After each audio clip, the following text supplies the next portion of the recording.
Am I the a-hole for cutting off my aunt and cousin after finding out they've been spreading lies about me for years? This might be long, but I really need an outside perspective. Everything feels upside down lately, and I'm having a hard time deciding if I'm overreacting or just finally standing up for myself. I'm a 27-year-old woman who grew up in a small southern town, the kind where everyone knows everyone, and gossip is practically a currency. After high school, I moved away to attend university a few hours from home. It was supposed to be my fresh start, freedom, space, and hopefully less drama. But looking back now, I think the drama just followed me in a different form. When I started college, I met Shelley, 30F. She was a senior while I was a freshman. We weren't close, but she was the niece of my uncle's wife Sandy, 57F. So, we were loosely connected. Shelley always seemed polished, mature, with her life neatly put together. She was graduating, engaged to her boyfriend John, 30M, and surrounded by friends. I kind of admired her. I wouldn't say we were friends, but we exchanged occasional texts and small talk when we crossed paths. At one point, Shelley and John had a joint graduation and engagement party in my college town. My uncle invited me, so I went with my then-boyfriend. It was a nice time, and that was that, or so I thought. Over the years, whenever I ran into people from Shelley's circle, I might refer to her as my cousin, just to simplify the explanation. She was technically extended family through marriage, and I never meant anything by it. But looking back, maybe that fed into the problem in ways I didn't realize. The year after that party, one of my high school friends and Shelley happened to get married on the same day in the same church in our hometown. Wild coincidence.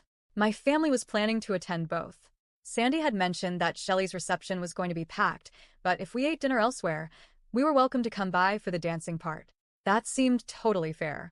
We went to both ceremonies, had dinner at my friend's wedding, and then dropped by Shelley's reception briefly. She didn't really acknowledge us, but she was a bride, surrounded by people. I didn't think much of it. Fast forward 8 years. A few weeks ago, my mom bumped into Shelley and her mom while they were visiting from out of town. She said they were cold, barely polite. She brushed it off but mentioned it to me later. I thought it was strange, but didn't dwell on it. Then came the winery event. I was back in town that weekend, and my boyfriend Chris, 32M, and I decided to check out the local wine festival. I hadn't seen some of these people in years. While walking through the vendor booths, I spotted Shelley working one with her cousin Melody, 31F, someone I actually did grow up with. We went to the same high school, shared classes, clubs, even knew each other's families well. She's always been well-connected and plugged into the local social scene. Honestly, she's always had a bit of a gossipy streak, but I didn't think it would ever come back to bite me. Chris and I approached the booth, and almost immediately, I felt this weird tension. They barely looked at me. I picked up a pair of earrings to buy, and that's when things got bizarre. Shelley rang me up and casually said, "Chris doesn't seem like your type." I just blinked. "What do you mean?" And she said, with the fakest smile, "I just thought you'd end up with someone more like John. I mean, you were pretty obsessed with him back in the day." I laughed nervously, thinking she was joking, but her face didn't change. I asked, "What are you talking about?" And that's when she unloaded. According to Shelley, I had snuck into her engagement party. I had crashed her wedding reception just to be near John. I had forced conversations at family events. She even claimed I showed up at Melody's wedding a couple years later, looking for them. None of this happened. I was stunned. I told her plainly that my uncle invited me to the engagement party and that Sandy herself had said it was fine to swing by the reception. I also pointed out that I didn't even attend Melody's wedding. I was sick at home that weekend. My parents and brother went. I wasn't even in the building. Shelley looked shocked. "Sandy told me you were at the reception the whole time. She also said you came to Melody's wedding asking about us." That's when Chris stepped in. He calmly asked, "Can I just ask, what exactly is weird about her attending family events she was invited to? Did she ever message John? Did she show up at your house? Or is it just that she was present in the same space as you sometimes?" There was this long, awkward pause. Shelley and Melody looked at each other like they'd never even thought about that before. And I realized they wanted this version of the story to be true. They wanted me to be the weird, obsessed cousin. It made a better story. It made them look more important.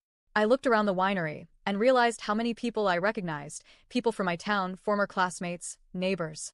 Who else had heard these rumors? How long had I been the punchline in conversations I never even knew about? Later that night, I was heartbroken.